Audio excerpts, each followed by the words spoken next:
Good morning. Um, yeah, I guess a question that I'm a big Star Wars fan. I've been a big Star Trek fan. I am a kind of an omnivore when it comes to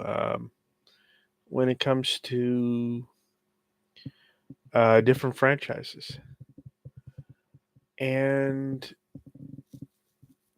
I guess the best way to describe my current mood about things is badly annoyed. First of all, I don't know if some people haven't noticed this, but there's. I mean, let's talk about Star Trek for a second. If people are concerned that it's become too woke, well, I'm sorry, but this is the movie whose fourth this is the franchise whose fourth movie installment was literally Save the Whales. hmm Because otherwise, these aliens, super powerful aliens, are going to, you know, destroy us. That is the plot of, they go back in time and take two humpback whales to take back to the from the 20th century to their time in the future, our future. So, I mean, yeah, and that's to say nothing of just how blatant Star Trek. Um, I mean, I remember I went to a somewhat conservative university. I was trying to broaden my um, sort of perspective on people. Um, I went to a somewhat conservative university, and one of the things that uh, that the professor showed us was a clip from Star Trek, where a where he was basically arguing, there's an androgynous species, and Riker. This was a Star Trek: The Next Generation episode. Was arguing for equal treatment of those who wanted to live a particular lifestyle, and he kind of referenced, oh, that there, this, you need to be conscious of what the messages, the subtext of these episodes are. So he was my professor was noting that, well, Star Trek was trying to do something that was LGBTQ friendly, and he was noting that 20 years ago, you know, uh, and people, you know, it's. I say this not to cast any aspersion on my professor, who is a comes by his beliefs honestly, um, but just to point out something about Star Trek itself, and that is to say that it was woke and kind of doing heavy-handed sort of messages a long time ago, and it wouldn't be I mean, we need to recall that basically for the longest time you couldn't throw a rock in a bunch of sci-fi into a field of sci-fi movies without hitting one that was kind of uh, recapitulating what happened in 1989, which was the fall of the triumph of democracy, the fall of the Soviet Union, and the Warsaw Pact and everything. Uh, that was replaying in a lot of '90s movies, and that really wouldn't stop until much later. That wouldn't stop until um, the war on terror started up, and then it was marauding hordes again. You know, it, but the point is,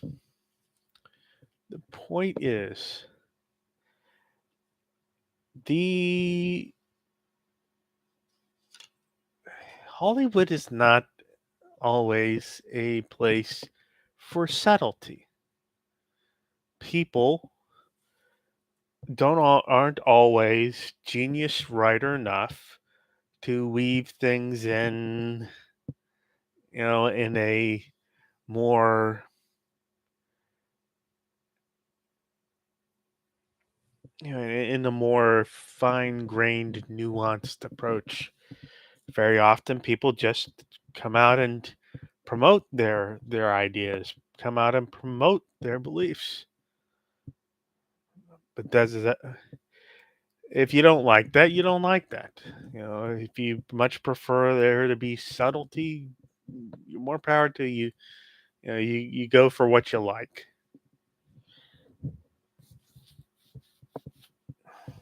But the point is to say that Hollywood has long been woke. It's long been engaging with social issues. That is not that is not a particularly new thing. What is new is just how mind-numbingly hostile, certain people have become to that, and the way in which they're trying to basically um, burn it all down.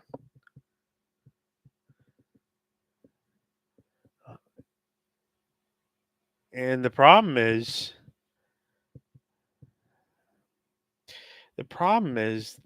these people, however vocal they are, however much they can persuade somewhat like-minded executives, they don't point the way towards greater audience appreciation.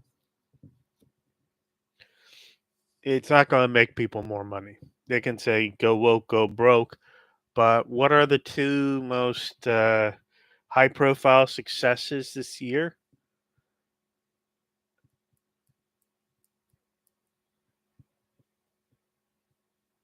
Oppenheimer and Barbie. Oppenheimer and Barbie. People don't hate woke, but I'm not going to say that they necessarily only love woke. I'm I'd say I'm a pretty woke person. I'm very much an advocate for diversity, equality, inclusiveness.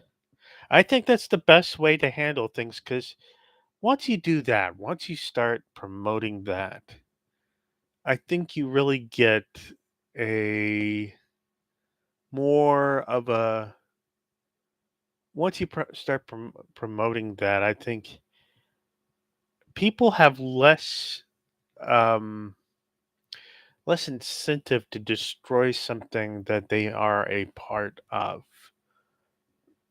If you want capitalism to win, well, what do?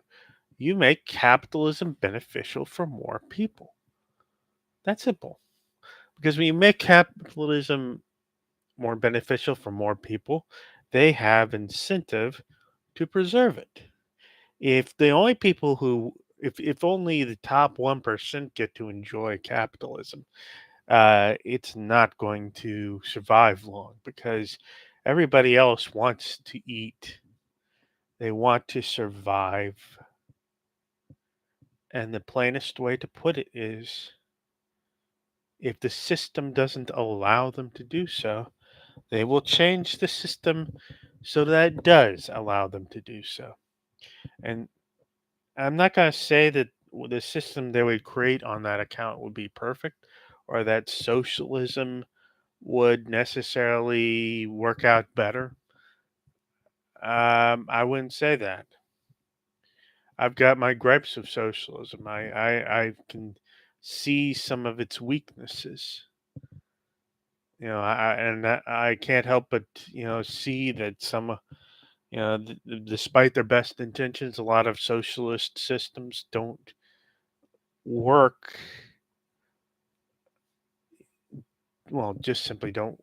A lot of their programs fail. A lot of their intended consequences don't come about. But that's not saying that they screw up everything. There's a reason why people persist with that sort of stuff in northern and western Europe. Um, but here's the thing,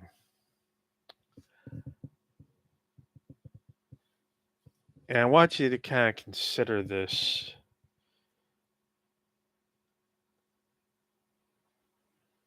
I think what some people want is control, and they're convinced that if they get control, they can save the world, save the US with it. And the part of the way they wield that control is by gatekeeping on lore, gatekeeping on canon. And what these people don't realize is that their philosophy is as flawed as any philosophy I've um,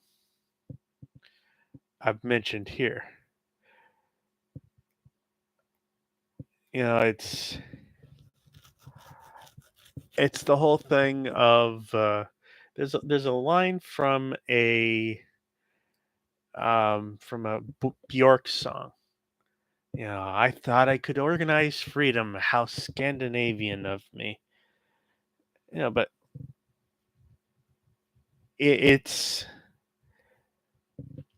people want Hollywood to be more creative, and at the same time, there's all this gatekeeping about what is essentially what is lore, what is canon, what are all these things? These things are the current body of knowledge about what's supposed to be consistent between different parts of a fictional universe created in the course of filling out any number of episodes, any number of books in a series, any number of movies in a series.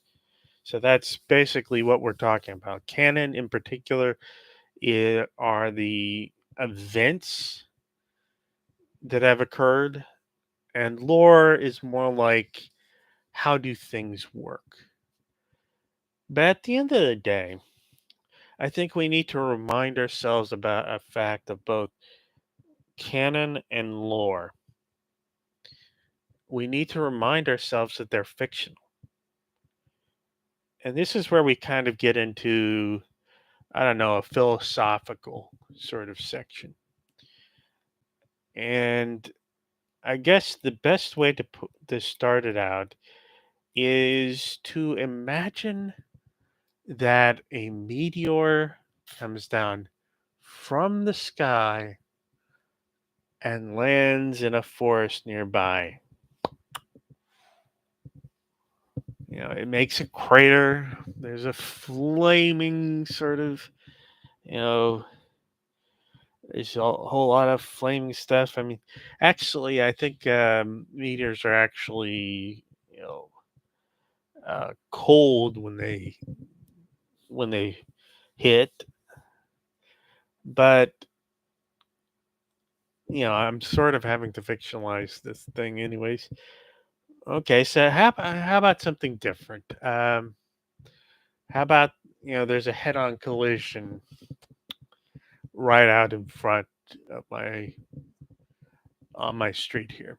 There's a head-on collision. Now, if I was writing a head-on collision, I wouldn't be likely, unless I was very particular, I would not be writing how each part was damaged, how each part broke, got, cast, smashed, torn away. I would not be, um, I would not be able to just, go that deep into the woods as far as how many little details of that would go on. I wouldn't be able to describe every burst blood vessel, every broken bone, every, every torn ligament or whatever that either person would suffer. I could not describe every little neuron that is shook up, torn, or whatever in the accident victims' heads. I could not tell you each and everything that each participant in the action did that day. I could, it would be like, you I know at this point you're going, okay, we get the point. And that is part of the point. There's a point at which we want people to get down to the point. And that's because storytelling, language, even shooting shooting a movie, shooting whatever, all those things are deconstructions of reality, reductions, compressions. We are throwing away a whole bunch of information. You're throwing away a whole bunch of information and just keeping a few core things from which people can imagine the rest and imagine what's actually meaningful detail. The real world does not, pardon me, the real world is, it's not bound by that. All the lives of the people and the evidence that creates, all the collision, all that happens in full detail. Nothing in reality has to be imagined, attended to, even sort of completely understood for it to just happen. So there's this difference here between something happening, and that thing that happens generates all this information, generates all these consequences, generates all the wreckage and debris and whatever. There's a difference between that and a fictional story where essentially we're kind of arranging the parts. I mean, let's turn around and return to that that accident out front or that meteor out there. If I were to, I would, if I were to want to relate to you what had happened and have you get the gist of it, if I wanted to do that, what would I do? Well, first of all, I would kind of start out from what the main events were. So I would say a meteor fell down in the forest over there. Did you hear about that? I got in my car and I drove over there, and there was this. The trees had. I saw these trees that had been snapped. I saw this crater, and there was this big hunk of stone, kind of in this clearing, and I approached it, and it was cold to the touch. Uh, Look at what I did there. I told you, basically, okay, how did I learn about it? What did I see when I got to the place where I went to? What was the condition of things? Yeah, and you can tell I've just made that all up on the spot, but it's sort of like what you would do. Similarly, I would say, okay, uh, there were these two.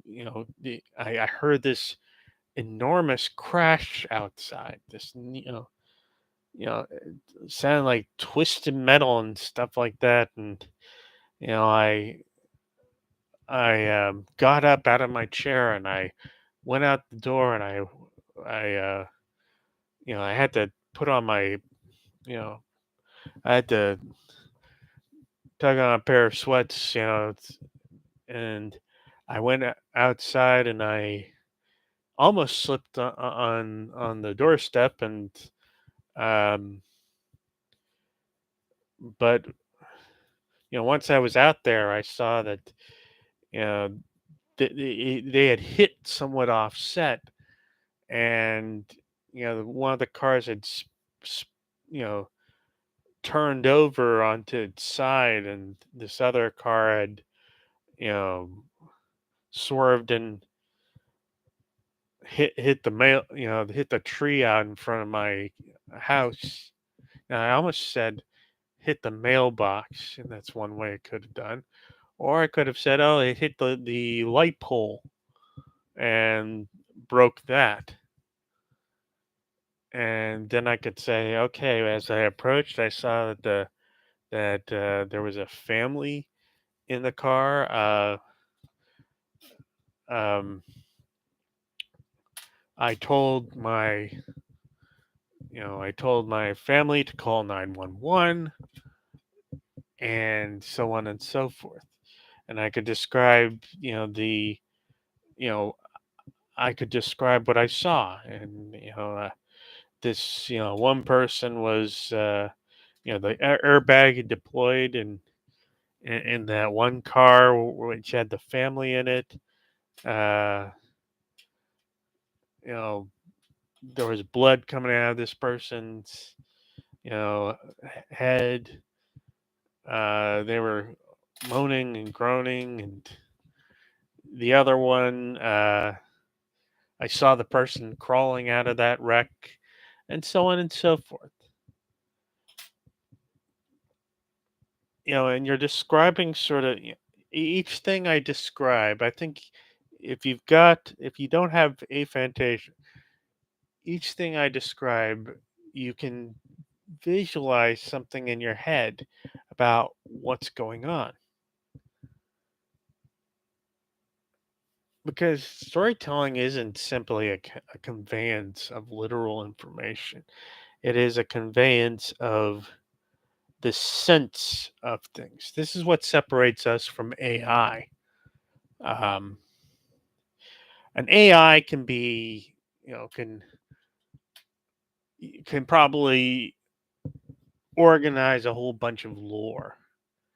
an AI can tell you perhaps what's canon, but it really can't tell you what things mean. And it's what things mean that often we use in order to compress information. So I tell you that it's swerved and hit a tree. Well, you can imagine what that might look like. It could also look different in reality from what you imagine.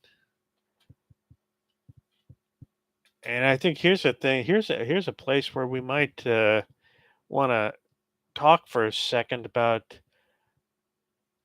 why it matters if you're an expert or not when it comes to determining a true story. Like for example, there was this there was this um, I watched this mini Minuteman episode on the I think it was called the Gosford Glyphs, and there was a bunch of hieroglyphic looking inscriptions that were found in rocks in Australia, supposedly telling the story of these two, you know, Egyptian. That's my cat. He's lonely. Um, the the story basically is that these two Egyptian princes, sons of Khufu, uh, supposedly got shipwrecked on a journey somewhere, I guess, in the Indian Ocean or something like that, and ended up inscribing the record of this in a in the they ended up inscribing a record of this allegedly in a canyon somewhere in Australia. Okay, so there are a few problems with this story. Part of the problem is that when people who really do know Egyptian look at it, they they sort of see gibberish. It's not really well constructed words, much less grammar and syntax, because hieroglyphics aren't. There's more to Egyptian hieroglyphs than just this equals that. This letter, this symbol equals this thing. There is also they had.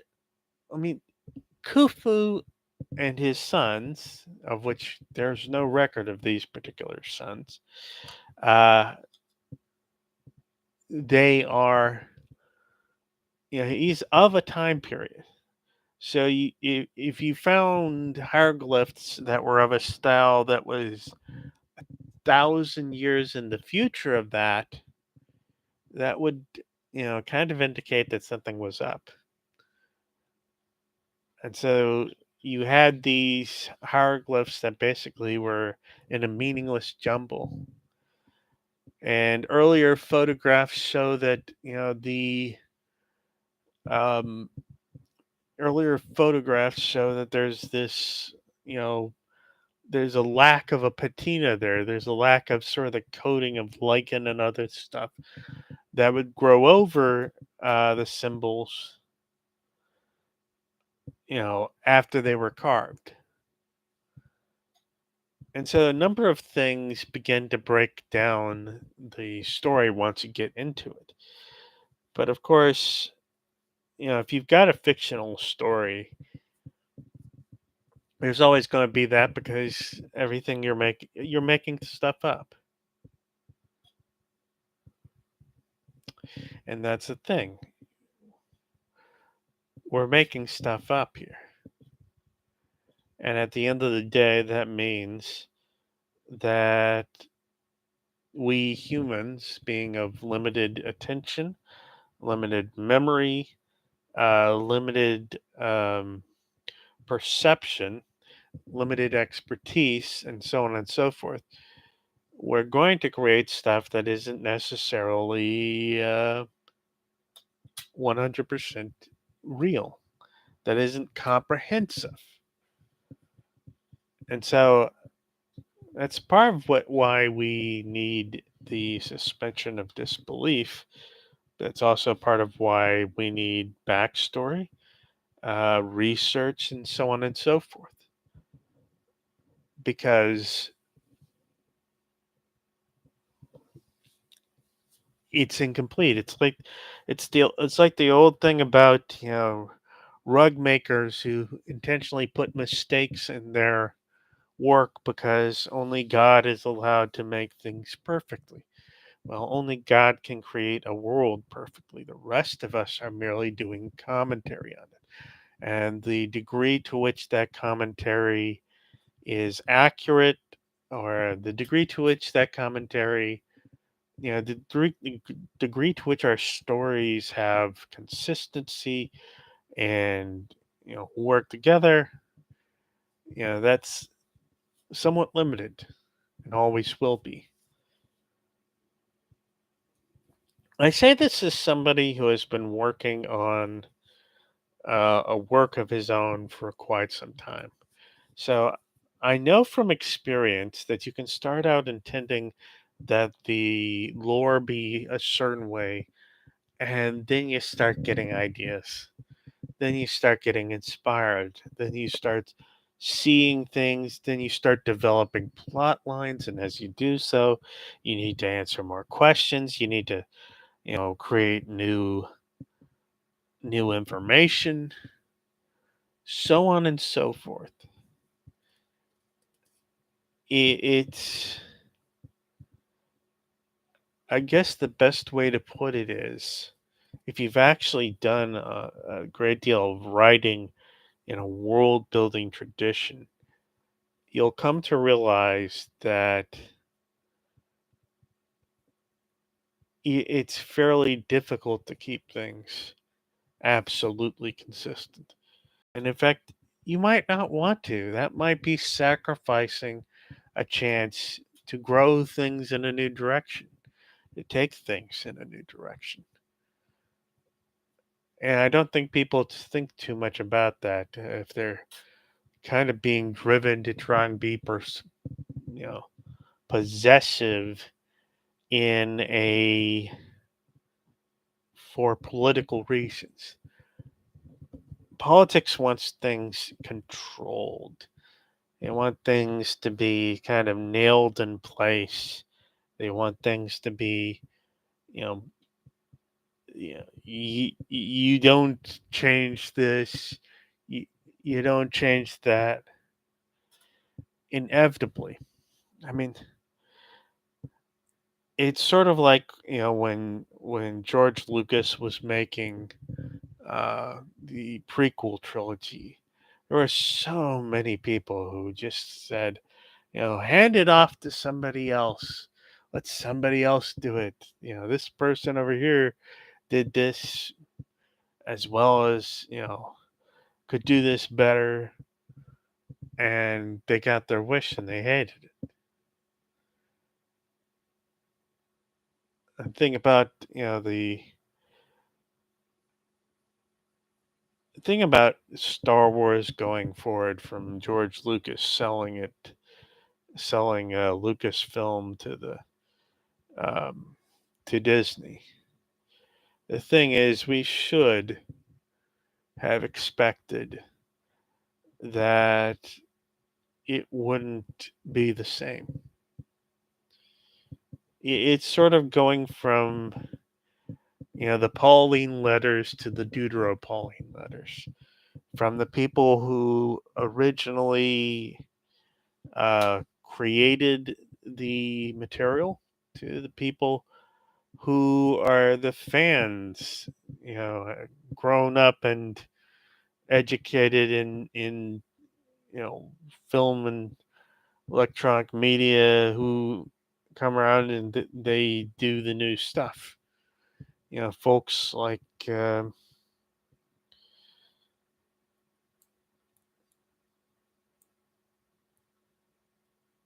know f-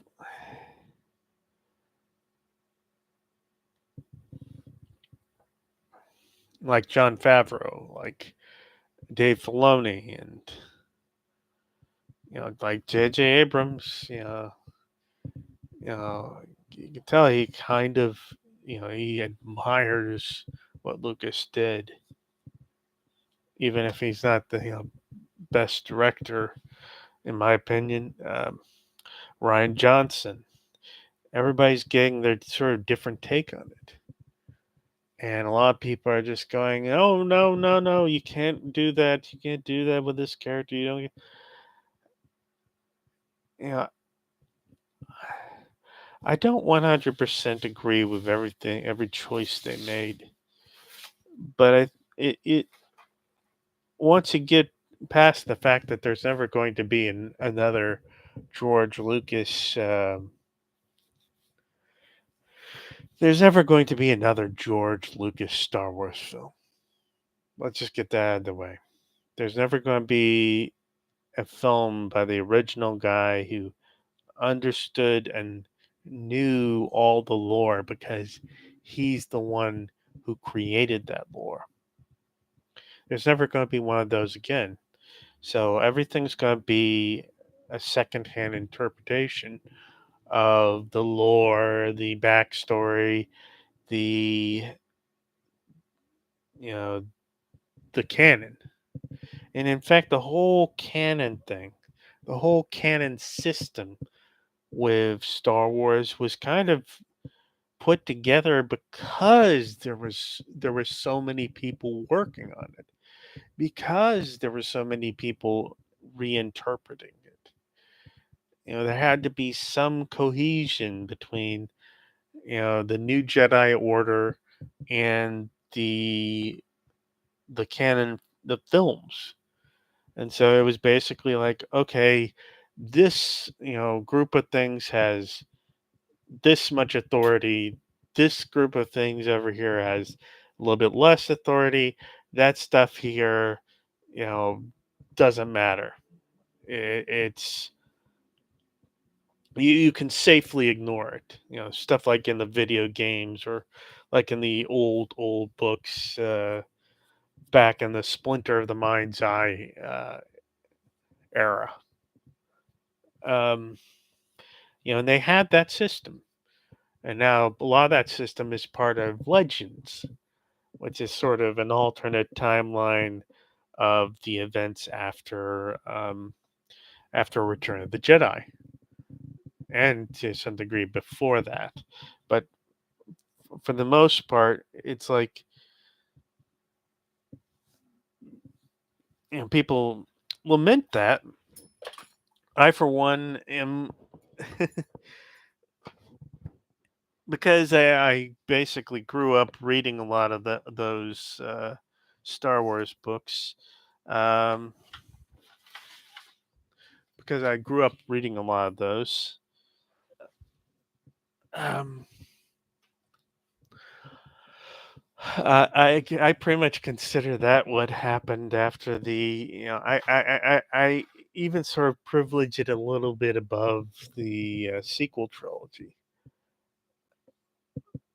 although I don't completely disregard that. It's I can't say I didn't enjoy Rise of Skywalker even, but it was sort of like d- I could. Here's the thing. I'm when it comes to enjoying movies, I'm not looking to not enjoy it. I like to sit down, watch it, and take what fun I can out of it. Because there's no point to doing otherwise. This is not supposed to be work. This is not supposed to be a thing that you do for the sake of um, this is not something that you do in order to fulfill some obligation. This is something you do for fun, for recreation. And that's part of, why I kind of resent what some people are doing with lore and gatekeeping and all that other stuff, because they're not using it to imagine what could be. They're using it to try and freeze in place what they believe to be, you know, true. But here's a spoiler: none of it's true. It's all made up, and anything made up, all you have to do is add something, or retcon something away, or redefine something in some way, or put something parallel to that, and you can change its meaning easy. Because if I were to say, no, no, I didn't remember it correctly.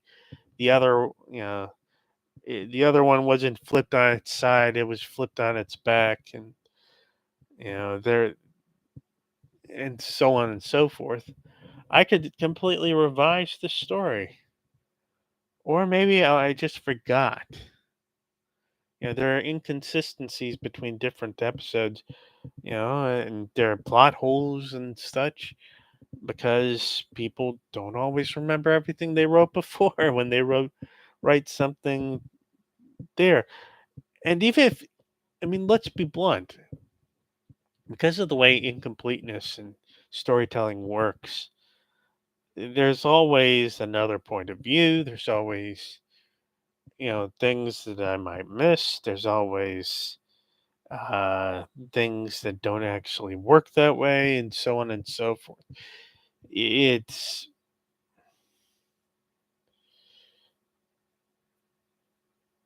it's like people writing hacking.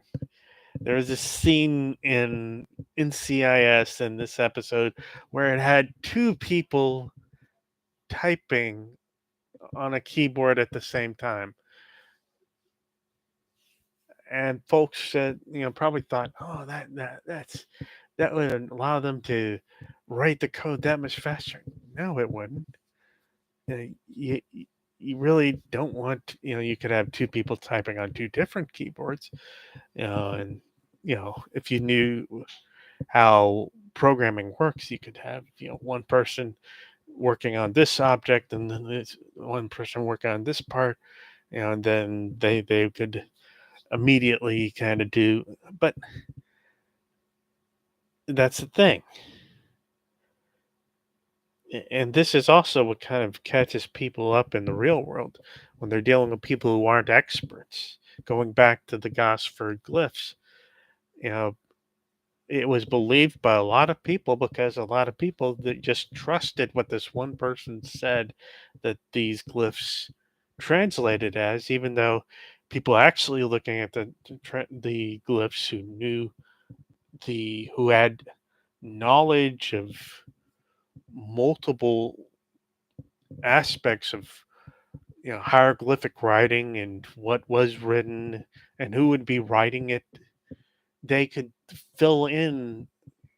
They could look at that and say, that's wrong, that's wrong, that's wrong. Where the rest of us taking this person at this word might go, oh, okay.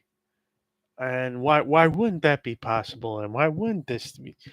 It's knowledge and storytelling is dependent on who and what. If you're doing the reality has fixed points, has, at least when you're investigating something, you've got something to, you know, a jet engine has a specific design. Okay. A jet engine has a specific design. So when a jet aircraft crashes, You're going to be looking for this, and this part. And you can analyze this, and this part to see which one failed, or to see whether it failed at all, whether it's something else like instead of it being the engine, it might be the hydraulics that or the electronics that the avionics that allow you to control the hydraulics. So it's sort of it's you're telling a story about an air crash, or you're trying to tell people about trying to analyze what somebody's saying about an air crash, and the fixed point the fixed points of knowledge of reality are something you can go back to. A You don't have those in a fantasy or science fiction world of sufficient abstraction, of sufficient distance from our own, like Star Wars or Star Trek. You know, it's and sometimes it can be a problem for the storytelling that you don't really have those distinctions, those that sort of knowledge, that lore. That's where lore can be helpful, when you can say, oh no, they couldn't do this, they couldn't do that. That's one problem I think with a lot of J.J. Abrams' approach to things.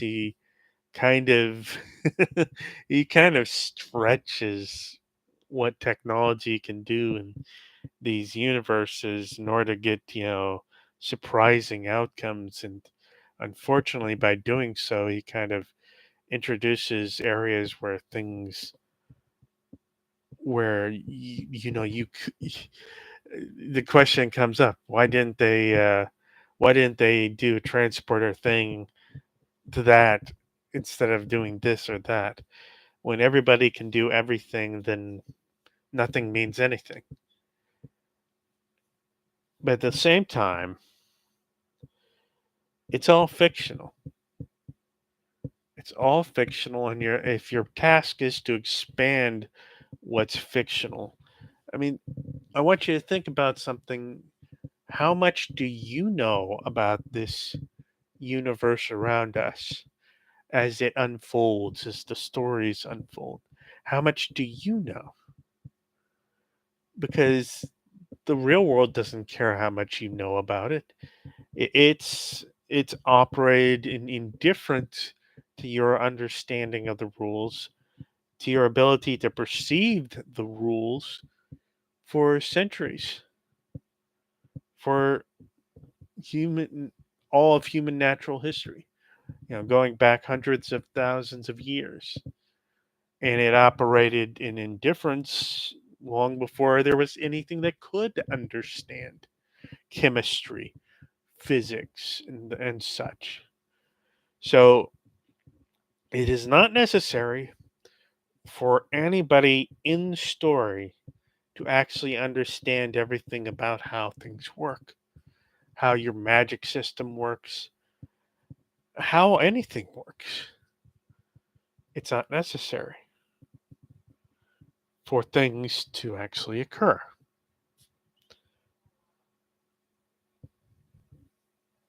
So that's one thing we need to keep in mind when we're kind of asking, there is a space where you can say, "Oh, well, we didn't understand this yet, and we didn't.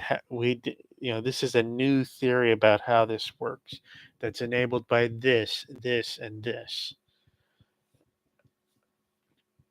There is room for innovation. You just have to be conscious of what the price of things are. Okay, we can create a faster than light drive using this technology, but it requires this, and this in order to use it. And so it becomes a thing that they might have to mine, and that creates story opportunities of its own. So it's not a bad thing to expand lore. It's not a bad thing to add to it. And Canon, let me talk about Canon.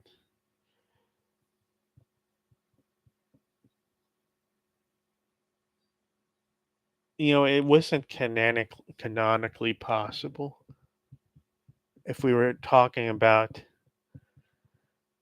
up to the 1850s or so, it wasn't canonically possible to communicate regularly via electric signal. But it was always in the laws of physics that you could do this. But it was nobody had kind of configured, tools and cables and things like that together in a way that would allow them to do that. The rules existed that would allow something to take place, but the it hadn't been done up to that point. The same thing with the internal combustion engine. There was always, you could always light petroleum products on fire, in some way or form.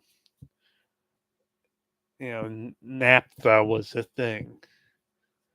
Uh, Oil was a thing.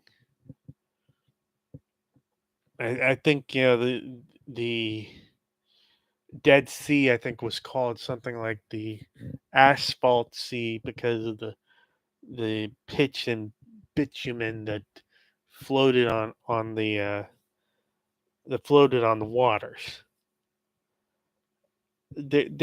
You it was possible before it was made practical by human beings advancing their technology. Canon is a past looking sort of exercise. It is it is a search for authority. In fact, the original term canon comes from church, the church list of books of the Bible that were acceptable as the Bible. You had this collection of, you had the Pentateuch, the Tanakh, the first five, the Torah. You had the the laws. You had the chronicles of the kings and everything. You had the prophets. You had sort of these, side things. And then you have the New Testament where you have the four gospels, including the three synoptic gospels and the Gospel of John. Then you have the letters of Paul, uh, the letters of a few other apostles, and then you have the Revelation uh, according to John.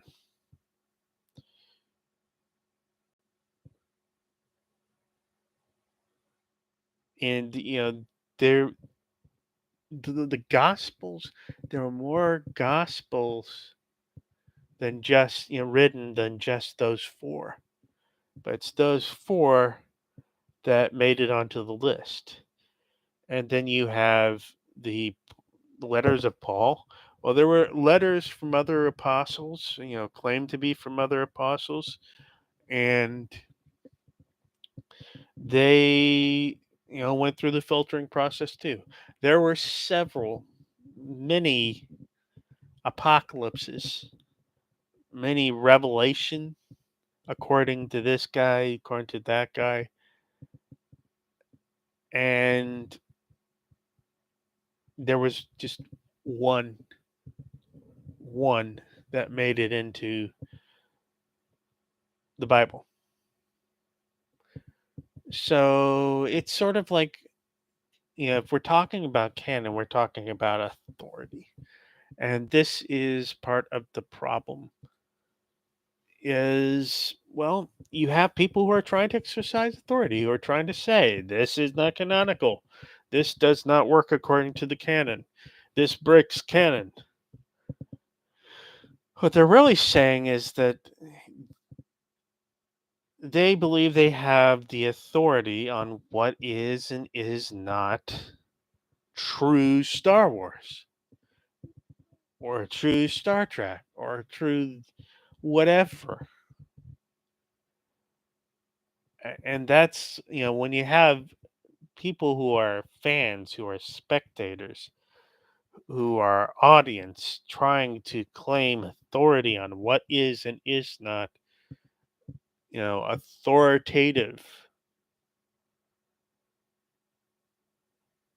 or they're doing the same, about lore. And then a lot of this, and if they're trying to limit what characters you can choose, or or limit what you can do with the characters, to change them to fit in a new, more diverse world, new, more diverse country.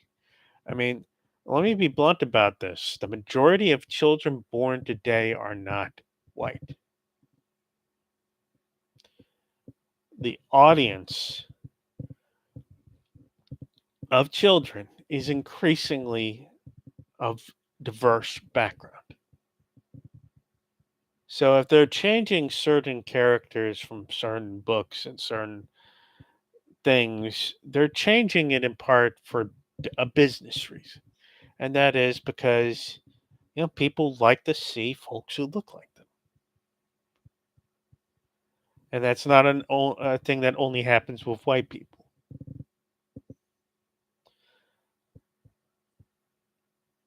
Folks talk about diversity, you know, equity and inclusion as if it's a bad word, as if it's a bad thing to promote that everything just has to be carried out the natural way. And note that the people who are saying this are the people who benefit most from the way things already are. So it's sort of, again, authority, control, power. They want to control the way things are written, who they are written for.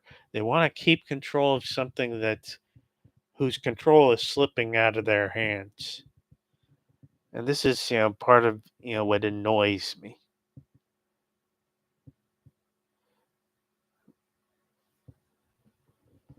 The stories of the let's face it, Star Wars is primarily aimed at a younger audience. So is Marvel to a certain extent. Marvel is not, the Marvel brand is a PG-13 brand. And it's PG-13 for a reason, because that's pretty much the that's the audience. The audience is more diverse. The audience is more tolerant of LGBTQ plus or stuff. And older audiences that are not so diverse, that are not so tolerant, they're they're wanting to take control back for that. Not because it will benefit the people who are at the actual audience, not because it will please them, but simply because they want to be the one to keep control of what the story is like, what the past of the story is like. They want things to work according to what they like, and they don't care if everybody else is, not pleased by it or even actively offended by it. They don't care. They think they are entitled to be the audience.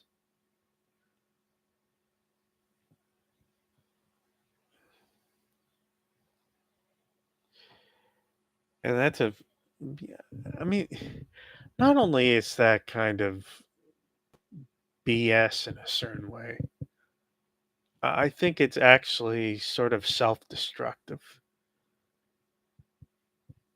to be so bitterly opposed to change in a story is to basically want to reduce the story to being a relic of the past, a fossil, rather than living flesh on living bones. Stories change. I know this because I've written one, completed one, and it went a whole distance further than what I intended it to. It went to places I didn't anticipate at the beginning. It kind of created a cosmos beyond, above and beyond what I had imagined at the beginning. But I think that was a good thing ultimately. So I'm I think it would be good for people to relax about canon, relax about lore, because at the end of the day, no.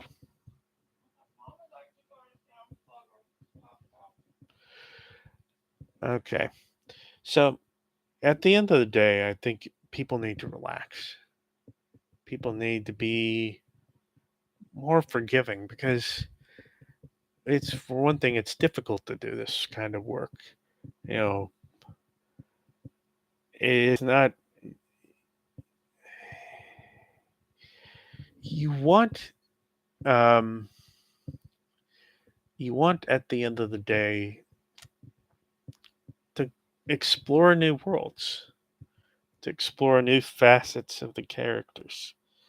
Now, it's not, people shouldn't be too contemptuous of those characters, but at the end of the day, if everything's too safe, if, it's a China doll on a shelf, it's going to get boring fast and it's going to die the death of many a story where, it became more important to repeat the same old junk, the same old way.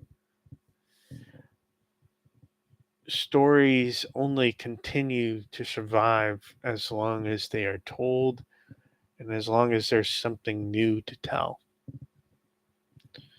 So, well, relax. And if you don't like what stories are being told, you've got an option. You've got something you can do. You can create something that is like what you love, but takes it in a new direction. You don't have to be satisfied with, you can be influenced by something and then, this is, where somebody like Star Wars Theory gets into trouble. I remember that there was a point where I wanted to do a Star Wars and X Files crossover. And the main reason why I didn't, why Mulder never got to be a Jedi or a Scully, some sort of Republic investigator, the main reason for that was I was too invested in my own work. But there is I think, a sort of a way in which some of Fox Mulder's spirit gets into a character like my main character, who is an FBI agent, and his, kick-ass partner. It's it's the spirit of a thing taken in a new direction. If people don't like the stories they're being told, then it's time for them to tell new stories so that they and others who like those can enjoy them.